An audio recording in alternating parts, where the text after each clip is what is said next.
오늘 우리에게 주시는 하나님 말씀은 역대기하 15장 8절에서부터 15절까지 말씀을 제가 봉독하겠습니다. 아사가 이 말 곧 선지자 오데스의 예언을 듣고 마음을 강하게 하여 가증한 물건들을 유다와 베냐민 온 땅에서 없애고 또 에브라임 산지에서 빼앗은 성읍들에서도 없애고 또 여호와의 낭실 앞에 있는 여호와의 제단을 재건하고 또 유다와 베냐민의 무리를 모으고 에브라임과 므낫세와 시므온 가운데에서 나와서 저희 중에 머물러 사는 자들을 모았으니 이는 이스라엘 사람들이 아사의 하나님 여호와께서 그와 함께 하심을 보고 아사에게로 돌아오는 자가 많았음이더라. 아사 왕 제15년 셋째 달에 그들이 예루살렘에 모이고 그날에 노력하여 온 물건 중에서 소 700마리와 양 7,000마리로 여호와께 제사를 지내고 또 마음을 다하고 목숨을 다하여 조상들의 하나님 여호와를 찾기로 언약하고 이스라엘 하나님 여호와를 찾지 아니하는 자는 대소 남녀를 막론하고 죽이는 것이 마땅하다 하고 무리가 큰 소리로 외치며 피리와 나팔을 불어 여호와께 맹세하며 온 유다가 이 맹세를 기뻐한지라. 무리가 마음을 다하여 맹세하고 뜻을 다하여 여호와를 찾았으므로 여호와께서도 그들을 만나주시고 그들의 사방에 평안을 주셨더라. 아멘. 평안을 불러오는 통로라는 제목으로 말씀을 드리려고 합니다. 성실히 복을 불러온다 라는 말이 있습니다.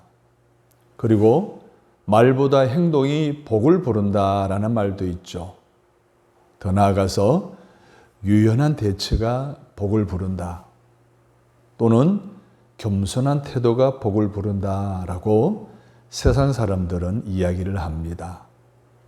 즉 복을 부르는 여러 통로가 있다는 것이죠. 우리 그리스도인에게는 그리스도인의 삶에 있어서 가장 중요한 평안을 불러오는 통로가 있다라는 것입니다. 평안은 우리 개개인 모든 사람들 또는 모든 가정들 그리고 지역사회와 그 사회로 구성되어진 나라까지도 행복하고 잘 되어지는데 필요 충분 조건이 바로 평안이라고 하는 사실을 부정하는 사람은 아무도 없습니다. 그러므로 성도들의 영육 간의 평안함을 유지할 수 있다는 것은 첫 번째로 그리스도인들에게 행복을 보장해 줍니다. 또 건강한 삶의 시금석이 되어 줍니다. 또 하나님의 복을 지속 가능적으로 누릴 수 있게 해주는 동력이 되는 것이 바로 평안함이에요. 이것을 아신 하나님께서 일찍이 모든 개개인에게 평안함을 주셨어요. 그래서 개개인을 괴롭게 하고 힘들게 하는 두려움과 근심을 내어 쫓으셨다라고 요한복음 14장 27절에 말씀하시기를 평안을 너희에게 끼치노니 곧 나의 평안을 너희에게 주노라. 내가 너희에게 주는 것은 세상에 주는 것과 같지 아니하니라. 너희는 마음에 근심하지도 말고 두려워하지도 말라. 할렐루야. 뿐만 아니에요. 하나님은 교회에도 평안함이 필요한 것을 아시고 사도 바울 당시에 이스라엘 내 예루살렘 안에와 그리고 사마리아와 이방 나라 지역에 있는 모든 교회들에 이르기까지 하나님이 평안함을 허락해 주셨어요. 사도행전 9장 31절에 그리하여 온 유대와 갈릴리와 사마리아와 교회가 평안하여 더 능히 서가고 주를 경외함과 성령의 위로로 진행하여 수가 더 많아지니라. 교회에도 하나님의 평강이 필요해서 부어주셨더니 교회에 하나님의 부흥이 일어났다는 거예요. 할렐루야. 이 평안함은 개인과 교회뿐만 아니라 지역사회와 나라와 민족까지도 평안함이 필요하기에 하나님께서 오늘 본문 비롯한 역대기하 14장에서 16장에 보면 한 국가에도 하나님의 평안함을 허락해 주셨음을 확인할 수가 있습니다. 오늘 본문은 바로 남유다의 아사 왕의 통치 기간이었습니다. 오늘 성경에 자세히 읽어보니까 그 왕이 통치하던 10년 동안 전쟁이 없었다는 거예요. 즉 평안했다는 거죠. 여러분, 우리가 잘 알듯이 국가를 운영하는데 천지지변이 일어나면 온통 난리법석입니다. 경제적으로 물가만 좀 올라가도 백성들은 불안합니다. 지갑을 닫습니다. 세계 경제가 조금 어려움에 처하면 결국은 나라 경제도 휘둘리게 되는 현실 속에 살아가고 있습니다. 더구나 전쟁이 일어나 보세요. 지금 현재 우크라이나 러시아 전쟁, 그리고 이란과 이스라엘 전쟁, 얼마나 많은 사람들이 죽어가고 얼마나 많은 피해를 입습니까? 한 나라에도 평안이 없으면 그 나라의 지도자도 그 나라를 이루고 있는 백성들도 불안할 수밖에 없어요. 그런데 하나님께서 남유다에 평안함을 주셨더니 10년간 전쟁이 없었더라. 할렐루야. 사랑하는 여러분, 하나님이 개인이든 교회든 가정이든 나라든 민족이든 평강을 주셔야 두려움도 근심도 염려도 없게 되고 편안하게 살아갈 수 있다는 것을 분명히 주님께서는 아시고 우리에게 이미 평안함을 허락해 주신 줄로 믿습니다. 그러면 우리가 그 평안함을 누려야 되잖아요. 그러기 위해서는 어떻게 해서 남유다가 10년 동안 평안했는지, 어떻게 아사 왕이 이스라엘을 통치를 해서 그 나라가 전쟁이 없었는지를 이유를 알고 그 사실을 우리가 잘 파악해서 내 삶에 적용한다면 나 또한, 내 가정 또한, 내가 하는 모든 사업과 일터와 이 나라의 민족까지도 평안한 한가운데 살아가게 될 줄로 믿습니다. 이 아사 왕은 세 가지 차원에서 우리에게 그가 평안을 누릴 수 있었던 것을 말하고 있습니다. 첫 번째로는 바로 종교개혁입니다. 14장에서 16장까지 내용을 자세히 살펴보면 그가 종교개혁을 했습니다. 또 국정의 안팎의 부정부패를 다 개혁을 하는 일을 스스럼치 않고 행합니다. 종교개혁을 보게 되면 우상을 제거했습니다. 신앙의 순수성을 회복한 거예요. 그리고 자신의 시간 관리에도 철저히 관리를 잘하게 됩니다.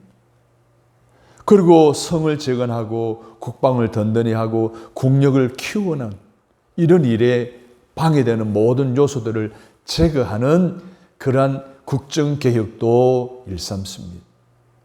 더 중요한 것은 이 아사 왕이 하나님을 의식했다는 거예요.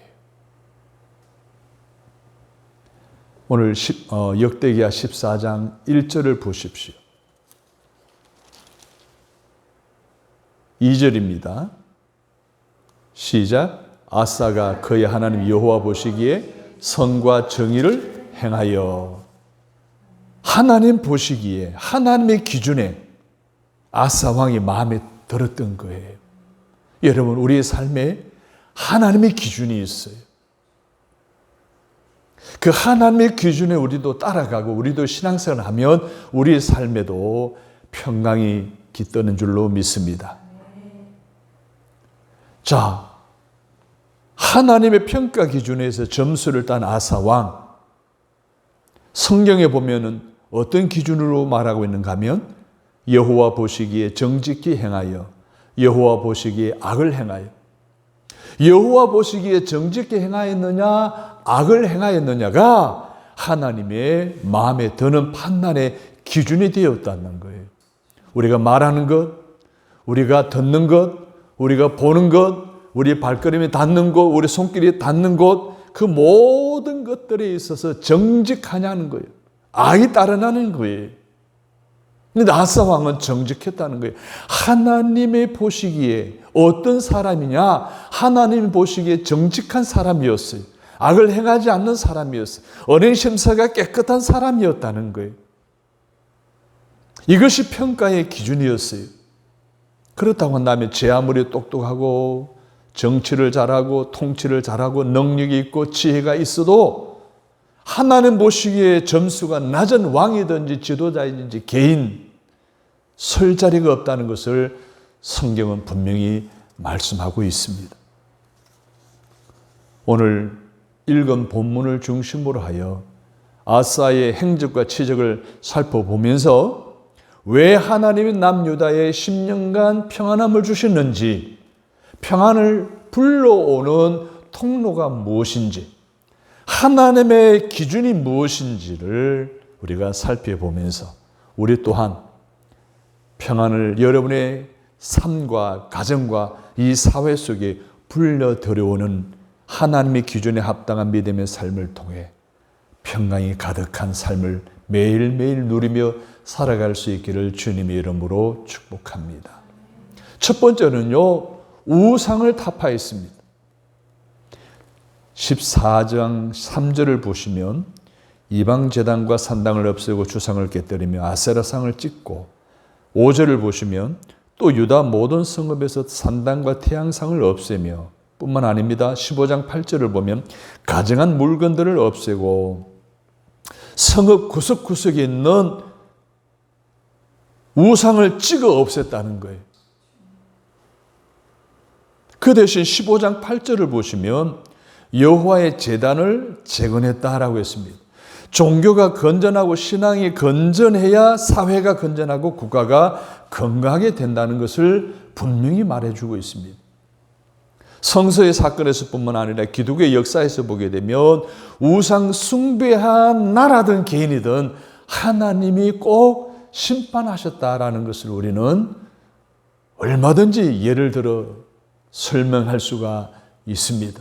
성경에 나오는 것 외에 우리 역사 속에 불과 14년 전 여러분 카리브 해에 있는 아이티라는 나라의 대지진이 일어났습니다. 그때 23만 명이 죽고 150명의 재난민들이 생기게 되는 국가적인 재앙이죠. 그런데 그 당시 지진이 일어나기 전에도 그 나라는 가장 빈곤한 국가였습니다. 그런데 그 소식과 함께 들려오는 이야기들이 그 나라는 부두교를 섬기는 나라였다는 거예요. 이 부두교라는 건 무엇인가 하면은 가톨릭, 기록상에 보면은 가톨릭이 80%라 그래요. 근데 그 가톨릭은 뭐예요? 오염된 가톨릭이에요. 로마 가톨릭과 아프리카 흑인들의 토속 종교가 혼합된 종교라는 거예요. 그것이 회자가 되어졌어요. 왜 저런 지진이 일어났을까? 왜 그 가난한 나라 그렇게 피해를 입게 되었을까? 우상 숭배로 기결하는 그 당시에 많은 언론들이 그것을 다투 소개를 하는 것을 제가 보았습니다. 중남미 그리고 남미 쪽에 많은 나라들 보십시오. 그리고 토속 신앙에 젖어 있는 수많은 나라들 다 가난합니다. 지화 자원이 풍부합니다. 석유도 풍부합니다. 그런데 가난한 그 이유가 뭘까요? 우상 숭배와 연결을 하지 않을 수가 없습니다. 다른 나라 말고 우리나라는 어떻습니까? 지금도 기억나는 게 뚜렷한 사진, 또 그 당시 매스컴들을 기억납니다. 김영삼 정권 때에 신문에 데스크톱이 나왔어요. 청와대 뒷뜰에 미륵볼처럼 생긴 불교와 관련된 돌상의 사진이 나왔어요. 많은 교계에서 이야기합니다. 장로인 김영삼 대통령이 어떻게 청와대 뒷뜰에 불교 관련된 상을 세워놨느냐? 이 나라가 이 나라의 뭡니까? 국회가 목사의 기도로 시작된 나라와 마찬가지인데 어떻게 그럴 수 있느냐는 거죠. 그런데 그 정권의 말기에 IMF가 터집니다. 나라 전체가 고통 속에 빠져들 수밖에 없었습니다. 최근 20대 대통령 출발부터 무속신앙과 연결되지 않았습니까? 끊임없이 계속되는 매스컴에 나오는 이야기의 무속신앙. 지금도 그것은 연결되고 있잖아요. 탄핵하고 무관할까요? 영적으로 시각으로 보면 우리는 그렇게 볼 수밖에 없습니다. 사랑하는 여러분, 그것뿐만 아니죠. 우리 일간지 보십시오. 그리고 주간지 보십시오. 크게 무당 점쟁이들로 다 도배하고 있습니다. 인터넷상은 어떤가요? 심각합니다. 요즘 문화가 요즘 콘텐츠가 뭐예요? 무속신앙이에요, 무속신앙.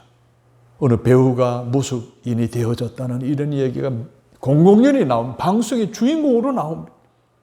연예인들은요, 무속인을 찾아가고 점을 치고, 이런 이야기들, 연예 프로그램에 막 단골 소재로 등장하는 것이 바로 무속신앙이에요.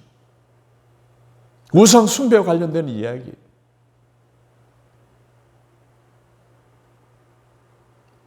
전 정권에 대해서 그렇게 무속신앙과 관련됐다고 비판하던 그 많은 정치인들은 무속신앙하고 뭘 할까요? 선거철이 되면요, 점쟁이, 무속신앙 줄을 선다 그러잖아요. 수백만 원, 수천만 원 가지고 찾아가서 내가 어떻게 당선될 것인가 떨어질 것인가 물으러 간다잖아요. 그 정치인들은, 비판했던 정치인들은 무관할까요? 아니, 우리 그리스도는 어떻을까요? 그리스도는 하나님만 섬길까요? 오늘도 많은 그리스도인들이 무당을 찾아가는 이율배반적인 영적 간음을 일삼는 그리스도들이 얼마나 많은 줄 모릅니다. 세상이 어지러울수록 더더욱 이런 일들이 흥행스럽게 일어나고 있는 이 문화 속에 우리는 살아가고 있는 그리스도인들에게 경각심을 불러일으키는 오늘 본문의 말씀입니다. 사랑하는 여러분, 오늘 우리의 생활 속 깊숙이 파고들어 자리 잡고 있는 우상 숭배하는 그런 어떤 신앙관, 오늘 아사왕처럼 과감하게 내 삶에서, 내 언행심사에서 제거해내고 무너뜨리고 다시 여호와를 향한 유일신앙의 제단으로 회복하는 저와 여러분이 다 되시기를 주님의 이름으로 간절히 바랍니다. 사랑하는 여러분, 이러한 무속신앙, 우상 숭배의 문화가 판을 치는 이 시대에 살아가는 우리들에게 어떻게 살아야 할 것인가를 보여주는 인물이 바로 아사왕이라 그랬잖아요. 아사왕은 어떻게 했다고요? 다시 말씀드립니다. 그 당시 모든 우상들을 다 타파했습니다. 다 찍어서 없애버리고 불에 태워버리고 무너뜨렸다라고 했습니다. 이것이 이 시대에 우리에게 꼭 필요하고 있어야 할 하나님이 보시기에 마음에 드는 신앙적인 결단인 것을 여러분이 기억하시기를 바랍니다. 두 번째로는 뭘 했을까요? 신앙을 개혁했습니다. 역대기야 14장 4절을 보면 여호와를 찾으며 그의 율법과 명령을 행하게 하고 15장 11절을 보면 여호와께 제사를 지내고 12절을 보게 되면 또 마음을 다하고 목숨을 다하여 조상들의 하나님 여호와를 찾기로 언약하고 15절을 보면 뜻을 다하여 여호와를 찾음으로 라고 했고 18절을 보면 그가 또 그의 아버지가 구별한 물건과 자기가 구별한 물건 곧 은과 금과 그릇들을 하나님의 전에 드렸더니 라고 했습니다. 여러분, 그는 없애고 버리는 것만으로 끝내지 않았습니다. 무너진 여호와를 향한 제단을 수축한 거예요. 할렐루야.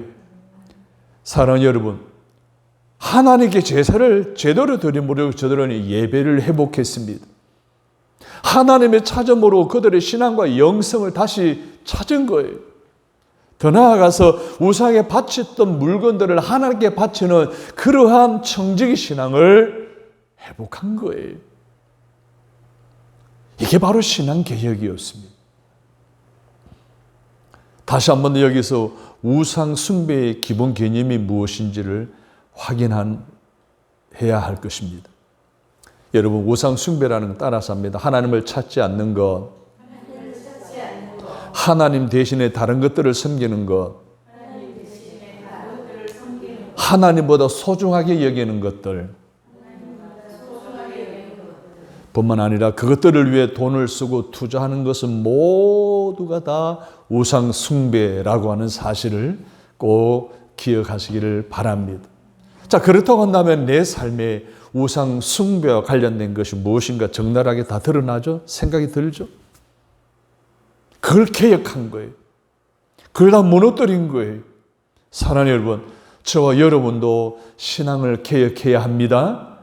나 중심에서 하나님 중심으로, 세상 중심에서 십자가 중심으로 그 축을 바꾸는 신앙의 개혁이 필요하다는 거예요. 내 신앙, 내 가정, 내 직장, 내 사업, 내 생각, 내 철학, 내 꿈의 중심에 내가 서지 않고 하나님이 서게 해야 하는 것, 이것이 바로 신앙 개혁입니다. 셀튼이라고 하는 작가가 쓴 거룩한 발자취라는 책이 우리나라에선 예수님이라면 어떻게 하실 것인가 라는 제목으로 번역이 되어 베스트셀러가 된 적이 있었습니다. 그 책의 내용에 보게 되면 그 책 내용에 등장하는 많은 사람들이 이런 경우에 이러한 자리에서 어떻게 할 것인가에 대한 그러한 물음과 답을 주고 있는 내용이에요. 유명한 소프라 가수가 이런 노래를 불러야 될 것인가 말아야 될 것인가? 유명한 사업가가 이런 일을, 공사를 맡아야 될 건가 말아야 될 건가? 더 나아가서 또 유명한 일간신문의 사장은 이러한 기사를 실어야 될 것인가 말아야 될 것인가? 뿐만 아닙니다. 작가들은 이런 주제로 하는 글을 써야 될 것인가 말아야 될 것인가 하는 것을 항상 물어보고 그 물음에 대한 예수님은 어떻게 하실 것인가 라는 포커스에서 결정하라는 이야기. 이게 진정한 하나님 중심의, 십자가 중심의, 예수 중심의, 성령 중심의 신앙개혁자의 삶의 모습이 아닐까요?